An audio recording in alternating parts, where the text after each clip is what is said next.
Well, Paul, we're back again. Let's do it. Welcome. What you been up to? Man, same thing. Just trying to stay cool. It is absolutely as hot as fire outside. Well, at least it is where we're at. And it's not just hot as fire, it's the humidity where you can't breathe. It's like you feel like you're breathing fire, you know? That's for sure. Yeah. That's for sure. Whew. So, I have a question for you today. Sure. How do you stand out? Should you stand out? You have to. You do. You have to. You have to stand out in a crowded space, or else you become white noise. Yeah. You do, and it's and part of that sometimes is it's difficult. We see a lot of advertisers that tell us that obviously we want to stand out. We want something. We want to go to that edge, and in fact, we want to go over. We want to really create something memorable so people know exactly who we are, and we want to stand out. And they'll get there to that edge, and it's like they want to retract. It's like they want to come back a little bit. It's like, wait a minute now, that might be a little bit too far. Sure. And it's like, I don't know whether it's from, not wanting to offend people. I don't know whether it's from, they're kind of scared that, they won't attract enough people. Yeah. But yes, you definitely have to stand out, especially today, in the climate that we're in. So how do you go about that? I mean, is it something that you just have to reach more people, or? No, I don't think so. I think that's one of the things that I see a lot, and of course we both do, is that, the first thing you have to do is you have to get very definitive and finite on who your audience is. Yeah, for sure. I mean, down to the finite. And in doing that, you got to figure out who they are. And what are they looking for? What kind of people? How do they shop? How do they live? Where do they live? What's their income? And the whole 9 yards. And once you figure that out and figure out who they are and all those answers, you can figure out the best way to target that audience. Yeah. Correct. And I think that a lot of people, they want to try to be all things to all people. Sure. Yeah. And you can't. No. I mean, it's just not possible. Yeah. So I don't, and it's more of a thing where, and I kind of go back to, the reason why they don't want to go over that edge. I think it could be, because they don't want to offend anybody. Yeah. Maybe. I think I see that happen more often than not, for sure. Yeah. Yeah, I don't know if, and I'm not trying to, look, I mean, let's all be honest here. I mean, we in today's world, there's a lot of toes to step on, Yeah. right, that you could accidentally step on. But let's take, and I know we talk about this. Let's take the Liquid Death. Sure. Yeah. Okay, that's a great example. Of a brand that was a product really that became secondary, in my opinion, to the brand. That it was basic water. Yeah. And I'm not saying that it's not good water. I'm Sure, not saying yeah. that it doesn't taste good. It's spring water, whatever it is. But they took that and they branded that in a literal tallboy can. Yeah. Right. That is edgy. Yeah, for I mean, sure. let's face it. I mean, you go to a store and you go to the Kroger, Publix, wherever you shop, and it's like, what the heck? And you start to think, first time you see it, it's on the wrong aisle. Sure. Yeah. This is water, right? But I mean, Yeah. it's true, Yeah. And then all of a sudden you start looking into it and you realize, man, this is something totally different. I mean, this is water. Yeah. So it's not so much being afraid to offend people from a standpoint of, oh, you hurt my feelings, but being afraid. There are too many businesses. Correct me if I'm wrong. There are too many businesses that are so generic and so general that they're forgettable, and they don't ever speak to a market. They don't ever speak to a niche. No, they don't. They don't at all. So who would have thought that you could take water, Yeah. that's what it is, and put it in a tallboy can, Yeah. right, and create this brand that is just unreal, right? Yeah. Now, do you think that they knew who their audience was before they went to market? Oh, they had to have. Yeah. And I didn't even know about. I guess I'm not in the trucker market. I didn't know about Liquid Death until just recently. Right. Yeah. I mean, but I think I don't know. To me, I mean, maybe it's different, but I feel like they're probably more of the maybe rocker, Yeah, I think so. you know, Our metal. buddy Jesse Robluski told me about it. Yeah. Yeah. We actually started looking into it a little bit, and I don't know who did the campaign, but the guy did a great job. Oh, for Whoever sure. it was Yeah. phenomenal what they did. So yeah, I mean, when I say not wanting to offend people, I'm not necessarily talking about just from a "you hurt my feelings" type deal. I'm talking about kind of stepping over that edge Yeah. and just being real edgy. And in order to stand out in today's market, you have to be edgy. You have to be able to be willing to kind of go over the cliff, so to speak, and really make a statement.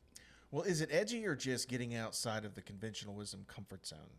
It is. I mean, because I think you can make an impact without necessarily being like edgy. In my mind, is like really trying to be different, trying to be a little bit abrasive. Which Liquid Death certainly fits that. Yeah. I mean, 2023, I don't really know what edgy is anymore. Yeah. To be honest with you. I mean, if you look, I mean, that's kind of I mean, I see edgy everywhere. And where does it stop? Yeah. But I guess edgy maybe not be the best word, but it is a decent word for it, or maybe just something memorable, where you absolutely You've nailed it. stand out, right? You've nailed it. And if doing so, if that is a little bit edgy, then so be it. Yeah, Right. I think you should push the envelope for sure. But I guess this is where my question comes from, or maybe confusion is. There are so many people that are so bad at doing anything of substance that is memorable that edgy just. I can't Yeah. tell you the last time I saw something that was edgy. I agree. I mean, so the thing is that we see a lot of people with great ideas and great products. Yeah. Right. And they wanted to bring them to market in this vanilla way, and they want it just like everybody else. And it's like, well, what do you? Well, okay. First of all, let's go back. Let's start from the beginning. Okay. Who are you? Yep. Right. And what are your beliefs? Let's talk about your authenticity and what you're bringing to the table, why you're bringing it to the table, and what you stand for. For sure. When you can start there with somebody and figure out exactly, let's get back to the grassroots. Yeah. At that point, then you can take that product and build a marketing campaign around that. Without a doubt. Okay. Yeah. And something that's going to work. Yep. Okay. But if you don't have, I don't want to say a mission, but it's more or less of, just an identity of who you are. Oh, 100% agree with that. Because let's face it, I mean, I'm sure the guy could have easily have brought water to the market. Yeah. Right. And, we all need water, right? There's a ton. Kind of important to live. It's important. Yeah. I mean, that and beer. Yeah. Yeah, I think it's got a little water in it. mostly water. This is Terrapin, by the way. You've introduced me to this. It's passion fruit, orange, guava IPA. And, dude, I may need to go ahead and call AA. And From Athens, Georgia. yeah, from Athens, Dogs. Georgia. Go Hairy Dogs. But, I don't know. Can you reserve a spot with AA? Anyway, it's back to the subject at hand. But he could have just said, okay, hey, I drink water, and we're going to call it Liquid Death, and the name itself was, and then just put it in a bland package and said, let's go, right? Yeah, for Because sure. But have you looked on the water aisle of your supermarket, and then there's so many different brands of water. Oh, yeah. I mean, it's like, well, man, I mean, this is all you got. You got some that comes out of a stream. You got some that's purified. Everything else, but I'm telling you, when I saw it on the shelf, I thought it's in the wrong place. Sure. Yeah. They need to move it out. And I thought about going and telling, this is not where. But I looked closer, and it's like, wait a minute, this is water. Tallboy it cans, is. right? And there's red, green, black. There's all kind of different stuff. But again, I mean, it's just you have to be willing to stand out. You have to be willing to do your research. You have to to define your audience in a way that you know a lot about them. Sure. And who they are. And you got to have that to craft that message that resonates with them, because there's so many places to put the different elements of your campaign and place them in advertising and things of that nature. Right. But in the absence of actually doing that work of knowing who you are, who your target profile, your customers are, and how to speak to them, then it really gets bland really quick. does. That noise just absolutely destroys it for everybody else as well. Yeah, it does. And I just think a lot of people, they don't think of it in that way. And sometimes you can have a great product, take it to market, wrong branding, wrong marketing, and it fails. Yeah. You know, and you hate to see that because the product itself was an actually good product. Oh, for you sure. know? Yeah. And you know, on that same note, you can do a lot right and put the right things at the wrong time, and also. That's very true. It's a very good point. Why don't you elaborate a little bit on that? So, best example. I'll give you a couple examples. Taking a billboard message, for instance. Driving down the road, you see a billboard. If anybody puts a phone number on that billboard, you are taking potentially the right information and putting it at the wrong time. Yeah, I agree with that. Because nobody is wholeheartedly. going to pull over Well, and write your mobile your number down, because they literally will have to back up yeah, in order to do it. Wait a minute, I gotta go back. And then if you write it while you're driving, you risk hitting a home or a house, right, or Yeah. a car. Or Unless you're on the way to Myrtle Beach and there is a billboard every 10 yeah, yards. that's a little bit different. Yeah. Yeah, that's then you that's put a number totally on different. each sign, because you Yeah. got 500 of them in a row. Yeah, For sure. But yeah, I mean, that's an example of the right message. That is the right message yeah, for the right time, but at the wrong time in the wrong place. I mean, TV's the same way, yes. by and large, video, but there is just certain. So we scrub. I'm sure you're just wanting to hear this. We scrub 92% of everything we take in within 72 hours. Okay, slow down a little bit. I've got to get more beer. So we scrub 92% of everything we take in the first 72 hours. Correct. So, and the reason we do that Is that we get- subconsciously? Yeah, sleep is the great eraser.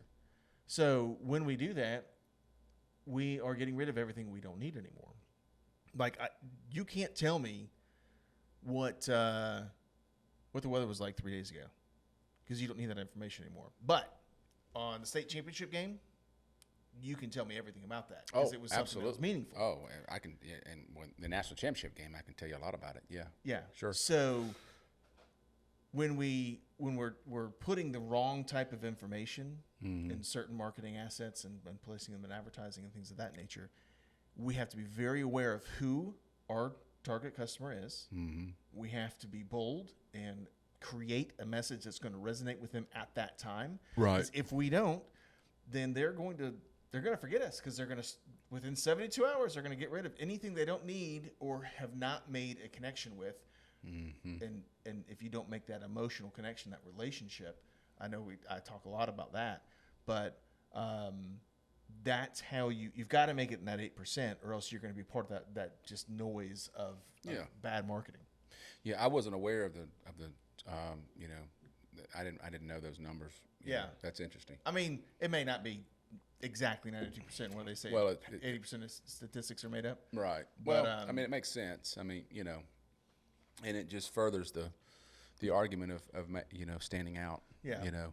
There's a lot of studies behind that support that. But I mean, you can just do those simple things, like how many phone numbers can you remember? I can't. Well, I can't hardly remember anything anymore. I could give you an entire minute, and I don't think you could write down more than 5 or 6. I don't know that I could. That's bad. Yeah. So let me ask you this. So how long do you think you have to make an impression on a potential customer or an audience? Well, there's a little bit of variance in that. For instance, I mean, I've actually been watching golf before, and their Travelers Insurance, they do such a great job that I've seen my kids stop playing and watch their commercials. Wow. And it was the first time that they saw them.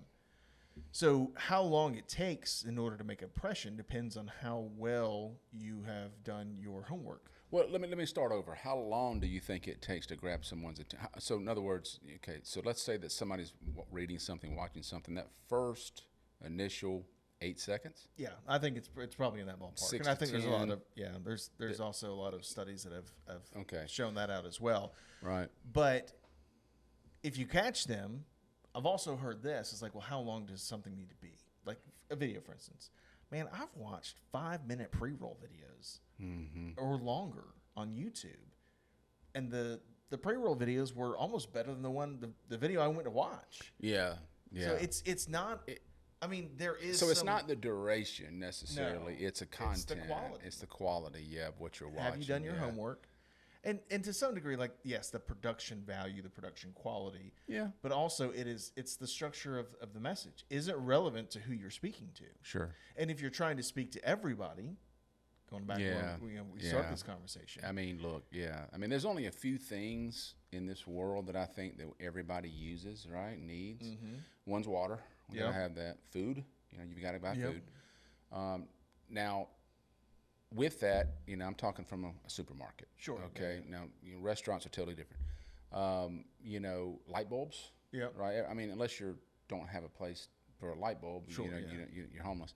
Yeah. Unfortunately, you know, you need those things. So, you know, those are more of a marketing to the masses type deal, Sure. where everybody needs. But your typical, you know, your typical, what do you call it? What's the name? It's a I'm gooder looking for? service. It's a gooder service. Yeah, I'm going blank. I've got to slow down. You know, those things are they've got to have an audience. Yeah. And that you've got to have a definite demographic that you're marketing to. Yeah. Yeah. So I mean, there's a lot. There really is. Well, and you can see it in certain things. I mean, you can have a very across the board category that is just boring.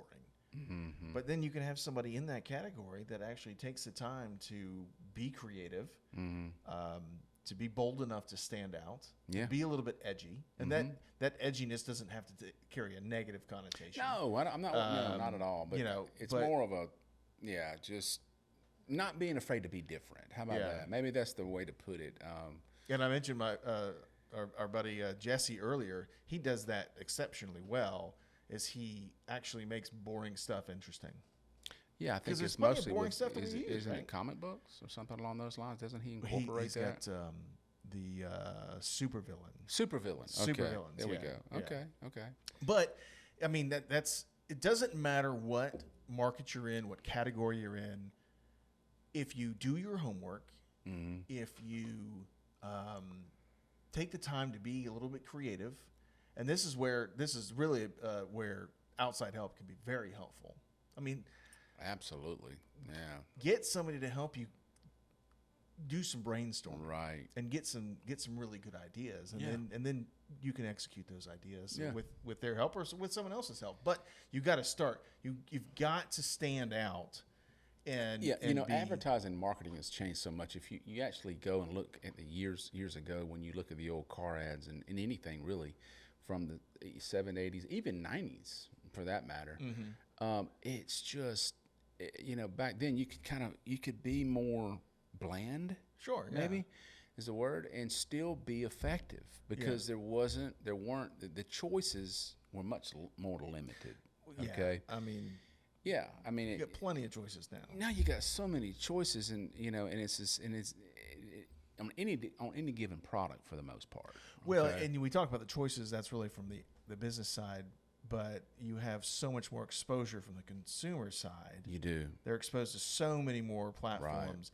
It's even more important to stand out and to be bold and not We're go by bombarded. conventional work. We're Yeah. bombarded every single absolutely. day. You know, and most of it I don't remember. But we see brands like Liquid Death that do stand out, that do it well. Yeah, absolutely. So it's not impossible anymore. No, well, listen, if you've, you know, and I don't mean to toot this horn, and we're not getting paid Yeah. to talk about Liquid Death. Let's make sure we're clear on that. But if you've turned water in a tall boy can to 10 million, I think that's the last I heard. Oh, it's more than that. Oh, my case, Yeah. maybe it's more than that then. Well, I mean, so, you know, that just reinforces my point even more. You've done something right. Yeah. I mean, you know, so you just, I mean, literally, you know, it's not like, what is it, Dasani's owned by Coca-Cola? I Yeah, think, it is is. that right? I mean, you know, that's obviously, you know, it's kind of not as hard. Yeah. Right? So, yeah, I mean, you know, and I think that if advertisers could get in more of that mindset, Mm-hmm. you know, and really lay it out right from the beginning and really get the help that they need from the beginning from people that are really good at what they do, Yep. then I think that they, you know, have a very good chance of being. Now that's not all the pieces to the puzzle. Sure, I mean, yeah. we No, know it's that, not, yeah. but it's certainly a portion of it. You know, it's something that you've got to have. If you don't have a good foundation, it's hard to grow. You'll never make it.